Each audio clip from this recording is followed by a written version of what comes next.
Come promesso, i lavori per riqualificare la cosiddetta piazzetta della Vergogna in quartiere Pertini a Mestre hanno preso il via.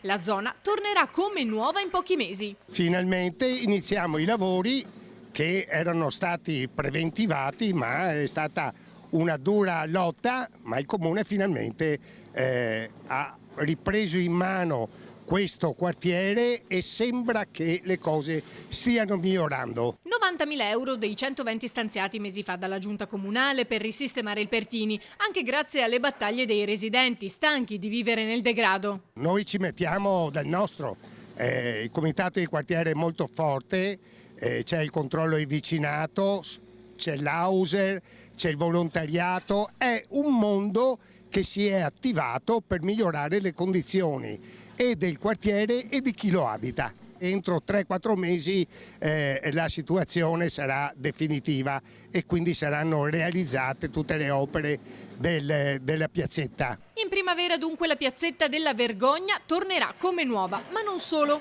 Avremo anche un altro obiettivo da raggiungere, che è a 3/4, che è la costruzione di un campetto da calcio a 5 per i nostri giovani, i quali lo attendono da un bel po'. E quindi questa primavera avremo e la piazzetta a posto e l'inizio dei lavori del campetto da calcio a 5.